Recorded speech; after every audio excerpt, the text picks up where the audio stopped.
할렐루야. 주의 은혜와 진리로 계속되는 2024년 특별 새벽 묵상 아담의 타락과 하나님의 구원의 이니셔티브 5번째 시간입니다. 내가 여호와인 줄 알리라.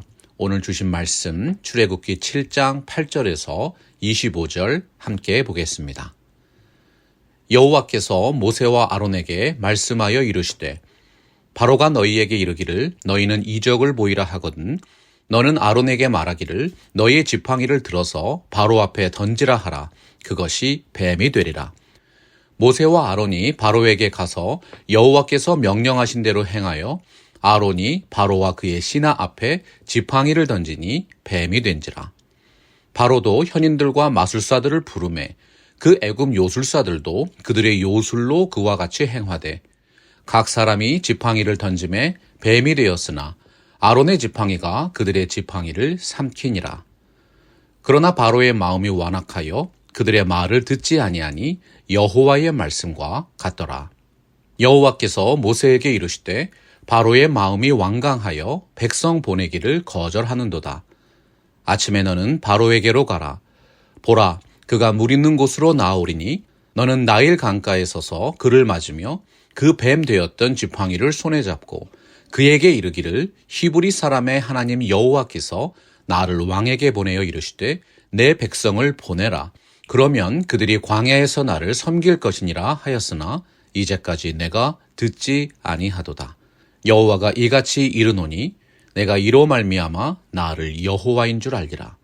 볼지어다 내가 내 손의 지팡이로 나일강을 치면 그것이 피로 변하고 나일강의 고기가 죽고 그 물에서는 악취가 나리니 애굽 사람들이 그 강물 마시기를 싫어하리라 하라.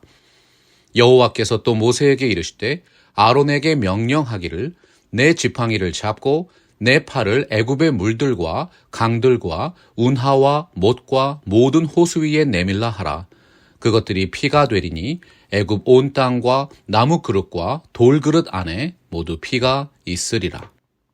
모세와 아론이 여호와께서 명령하신 대로 행하여 바로와 그의 신하의 목전에서 지팡이를 들어 나일강을 치니 그 물이 다 피로 변하고 나일강의 고기가 죽고 그 물에서는 악취가 나니 애굽 사람들이 나일 강물을 마시지 못하며 애굽 온 땅에는 피가 있으나 애굽 요술사들도 자기들의 요술로 그와 같이 행하므로 바로의 마음이 완악하여 그들의 말을 듣지 아니하니 여호와의 말씀과 같더라.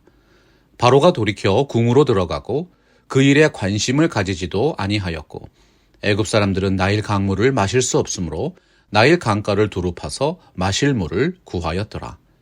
여호와께서 나일 강을 치신 후 이래가 지나니라. 시카고의 미시간 호수에 배 한 척이 침몰했습니다.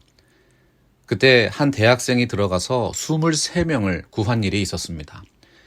수십 년이 지난 후에 당시 그것을 목격한 한 사람이 목사가 되어서 집회를 인도했어요. 집회 중에 그분의 용기를 칭찬했던 것이죠. 마침 그때 집회에 참석한 나이가 지긋한 한 사람이 자리에서 일어납니다. 그리고는 바로 자신이 그 대학생이라고 말하는 것입니다. 목사님이 질문했어요. 정말 반갑습니다. 그 사건을 통해서 가장 인상에 남은 것이 무엇이었습니까? 그분이 대답합니다.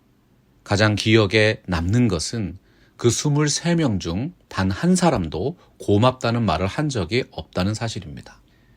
여러분, 옛말에 원수는 물의 색이고 은혜는 돌의 색이라고 했습니다. 그만큼 사람이 받은 은혜에 대한 감사에는 인색하고 자신에게 피해를 입힌 사람에 대한 증오와 복수심이 강하다는 뜻이지요. 얼마나 미웠으면 그랬을까? 우리들이 많이 하는 말입니다. 인간이 죄인이라는 증거는 원수는 돌의 색이고 은혜를 물의 색이는 부정적인 본성에 있는 것이지요. 그래서 하나님의 사람 모세는 신명기 6장 12절에서 너는 조심하여 너를 애굽 땅 종되었던 집에서 인도하여 내신 여호와를 잊지 말라고 강조했습니다. 우리의 마음과 삶 속에 하나님께 받은 은혜에 대한 감사와 감격이 넘쳐나고 있습니까? 하나님께서 베풀어 주신 은혜를 잊어버릴 때 신앙의 위기가 찾아옵니다. 오직 너는 스스로 삼가며 내 마음을 힘써 지키라. 두렵건대 내가 목도한 그 일을 잊어버릴까 하노라. 하나님의 은혜를 언제나 기억하며 살아갈 때 진정한 영적 예배가 올려지는 것이죠. 오늘 말씀 9절 보면 하나님께서 모세와 아론에게 말씀하십니다. 바로가 너희에게 이르기를 너희는 이적을 보이라 하거든 너는 아론에게 말하기를 너희 지팡이를 들어서 바로 앞에 던지라 하라. 그것이 뱀이 되리라. 고대 근동의 토속신앙은 신비로운 설화와 불가사의한 이적들을 종교적인 믿음과 신념의 근거로 삼았습니다. 인간들에게 두려움과 경이로움을 일으키는 이적과 기적을 자신들이 믿는 신의 능력으로 숭배했던 것이지요. 애굽의 바로 왕이 이적을 요구한 것은 하나님이 정말 능력이 있는 분인지 아닌지 시험해보고 믿겠다는 뜻이 아닙니다. 바로 왕은 처음부터 하나님이 특별한 이적을 일으킬 수 없는 별 볼 일 없는 신이라고 생각했던 것입니다. 출애굽기 5장 2절에서 바로 왕이 말했어요. 여호와가 누구이기에 내가 그의 목소리를 듣고 이스라엘을 보내겠느냐. 나는 여호와를 알지 못하니 이스라엘을 보내지 아니하리라. 애굽의 왕 바로는 훌륭한 통치자였습니다. 인류 문명의 4대 발생기 중에 하나가 이집트 문명이죠. 당시 이집트는 수많은 나라들과 관계를 맺고 나일강 유역에서 풍요로운 왕국을 건설했습니다. 세상이 보기에 당시 이집트는 그 어떤 나라와 견주어도 부족하지 않을 정도로 지혜와 능력이 뛰어났던 것입니다. 성경이 말씀하는 진정한 지혜와 명철은 하나님을 경외하고 그 말씀에 순종하는 것입니다. 어리석은 인생은 그 마음에 이르기를 하나님이 없다고 생각하지요. 바로의 나라 애굽이 언제부터 패망하기 시작했습니까? 창조주 하나님을 자신들이 노예로 부리는 소수 민족의 수호신 정도로 업신여겼을 때부터입니다. 출애굽 사건에서 하나님께서 행하신 모든 이적과 기사들은 하나님이 과연 어떤 분이신가 체험적으로 알려주시는 것입니다. 출애굽기 7장 5절에서 말씀하셨죠. 내가 내 손을 애굽 위에 펴서 이스라엘 자손을 그 땅에서 인도하여 낼 때에야 애굽 사람이 나를 여호와인 줄 알리라. 여호와는 하나님의 이름입니다. 모세가 호렙산에서 하나님을 만났을 때 I am who I am. 나는 스스로 있는 자니라 말씀하셨어요. 하나님께는 시작도 없고 끝도 없습니다. 하나님은 영원 전부터 스스로 계신 분이었고 태초에 천지 만물을 창조하신 능력의 주님이십니다. 하늘과 땅의 모든 것이 주로부터 나와서 주로 말미암고 주에게로 돌아가는 것이지요. 10절에 보니까 하나님이 말씀하신 대로 지팡이를 들어서 바로 앞에 던지니까 지팡이가 뱀으로 변하는 이적이 일어났습니다. 성경에서 뱀은 교활하고 사악한 사탄을 상징하지요. 특히 애굽에서는 뱀이 권력과 지혜의 신으로 숭배되었는데 당시 애굽을 다스리는 파로의 왕관에는 뱀의 형상이 달려 있었습니다. 애굽 사람들은 통치자 바로의 지혜와 능력이 피조물에 불과한 뱀으로부터 나온다고 믿었던 것이지요. 그런데 아론의 지팡이가 뱀으로 변하는 이적이 일어났어요. 애굽의 모든 신들이 창조주 하나님 앞에서 헛된 우상에 불과하다는 사실을 분명하게 알리신 것이지요. 사탄의 교활함과 사악함은 철저하게 패배할 것임을 암시하는 것입니다. 하나님의 이적은 너무나도 또렷해서 바로 왕도 두려움을 느낄 정도로 부인할 수 없는 것이었습니다. 그러나 바로의 마음에는 강팍함과 교만함이 가득했습니다. 하나님의 말씀을 듣지 않고 하나님의 존재를 끝까지 믿지 않았던 것이지요. 11절과 12절 봅니다. 바로도 현인들과 마술사들을 부르매 그 애굽 요술사들도 그들의 요술로 그와 같이 행하되 각 사람이 지팡이를 던짐에 뱀이 되었으나 아론의 지팡이가 그들의 지팡이를 삼키니라. 애굽의 왕 바로는 하나님의 지혜와 능력을 귀로 듣고 눈으로 보면서도 현인과 마술사들을 불러 모았습니다. 세상적인 지혜와 능력을 총동원해서 하나님이 행하신 이적에 대항했던 것이죠. 마술과 요술이라는 말은 비밀스럽게 숨겨서 속인다는 뜻입니다. 세상에서는 비밀스럽게 숨기며 행하는 속임수들이 때때로 진리와 진실을 삼켜버리죠. 그러나 오늘 말씀을 살펴보십시오. 아론의 지팡이가 요술사들의 지팡이들을 삼켜버렸습니다. 거짓은 진리를 이길 수 없고 우상은 아무런 능력이 없는 허상에 불과합니다. 바로의 권세가 하나님의 권세를 이길 수 없음을 보여주신 것이지요. 그런데도 13절 보면 바로의 마음이 더욱 완악해져서 모세와 아론의 말을 듣지 않았다고 했어요. 마음이 완악하다는 것은 하나님의 말씀에 고의적으로 불순종하려는 인간의 고집스러운 마음입니다. 하나님께서 이미 말씀하신 대로 결국 애굽을 향한 10가지 재앙이 내려지는 것입니다. 성경의 역사 속에서 우리는 또 하나의 중요한 패턴을 발견합니다. 특정한 우상들이 무너질 때는 그것을 섬기던 나라와 민족이 패망하는 때라는 사실이에요. 모세를 통해서 애굽에 행하신 10가지 재앙은 애굽의 10가지 우상의 파괴를 의미했어요. 강과 바다의 신들을 숭배하던 바로의 군대는 그들이 그렇게 숭배하는 많은 물, 홍해에서 전멸을 당했습니다. 고대 근동의 역사를 살펴보면 많은 나라들이 우상을 숭배했습니다.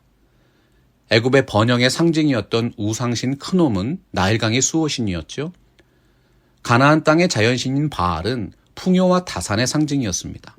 이 모든 우상들은 나라의 번영이 하나님의 은혜가 아니라 자연의 은총이고 인간의 지혜 때문이라고 주장했던 토속 신앙들입니다. 하나님께서 우상 숭배를 엄하게 금지하신 이유가 무엇일까요? 우상은 사람이 스스로 원하는 바를 형상으로 만든 것입니다. 우상 숭배의 본질은 하나님을 대신하는 인간의 욕망을 추구하는 것입니다. 인간이 가진 욕망이 성장할 때 우상은 능력이 있는 것처럼 보입니다.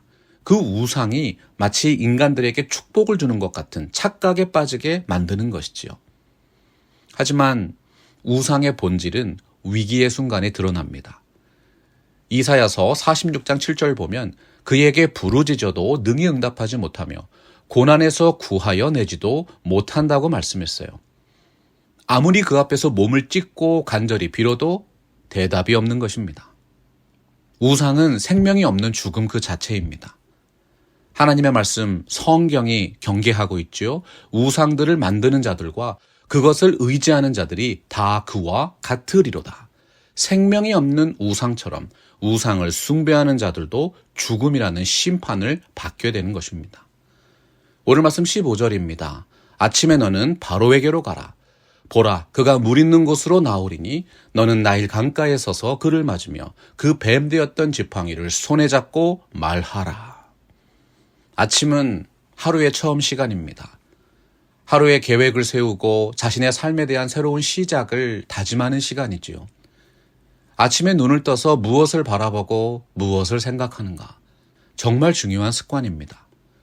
당시 애굽의 대표적인 관습은 아침마다 강변으로 나아가서 나일강의 우상신들에게 제사를 드리는 것이었어요.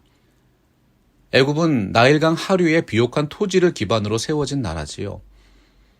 나일강은 매년 같은 시기에 범람했는데 그때마다 상류의 비옥한 흙이 떠내려와서 해마다 새로운 토지가 만들어졌습니다. 당시 사람들에게 나일강의 수량과 범람을 관장하는 크놈과 하피라는 우상은 애굽의 풍요와 번영을 대표하는 정말 중요한 신들이었던 것이지요. 17절과 18절입니다. 여호와가 이같이 이르노라. 내가 이로 말미암아 나를 여호와인 줄 알리라.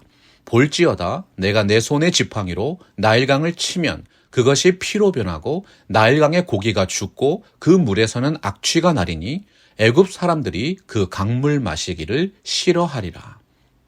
우상을 숭배하는 자들을 향한 하나님의 심판은 그들이 의지하고 매달리는 우상 자체를 파괴시키는 것입니다.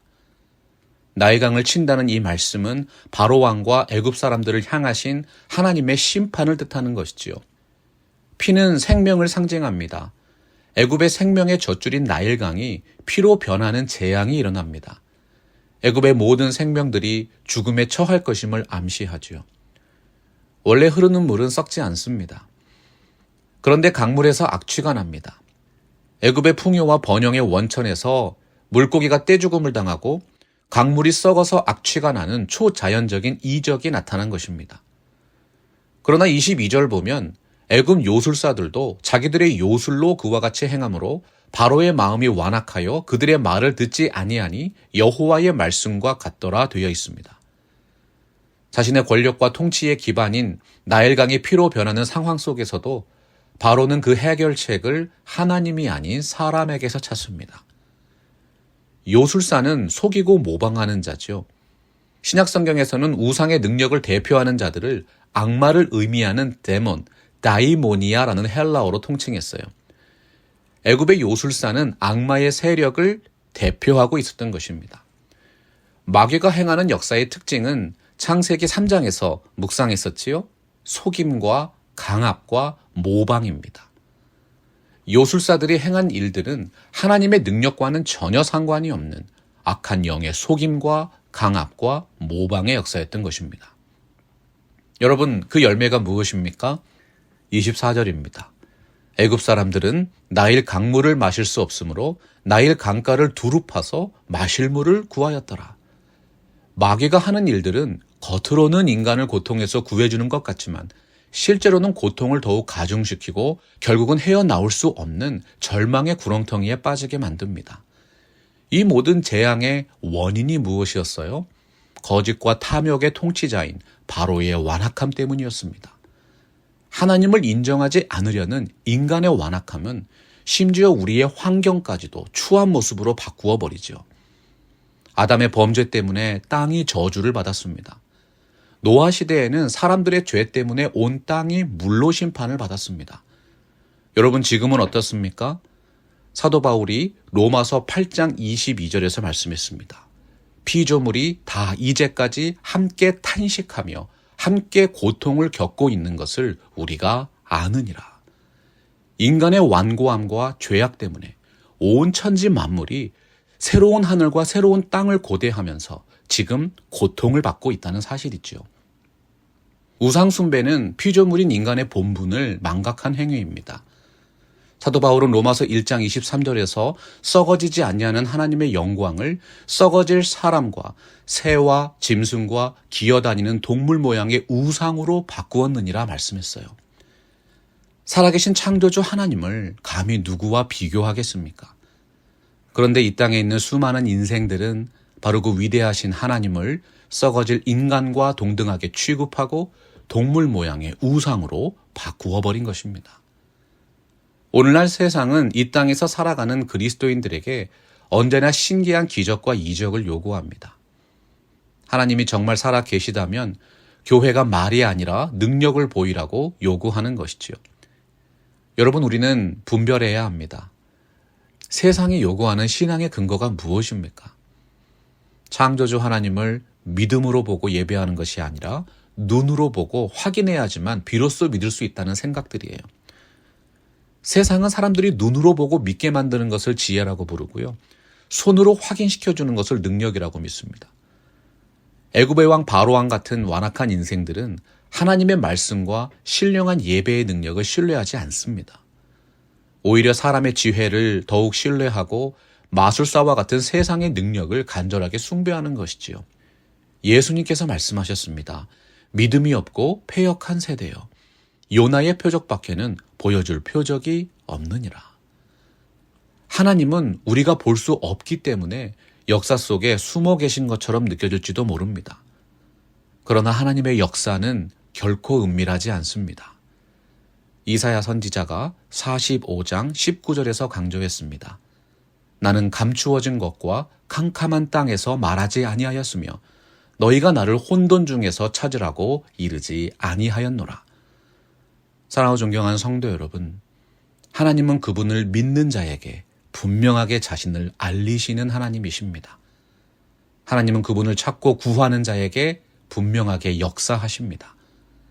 우상 숭배가 얼마나 어리석은 것입니까?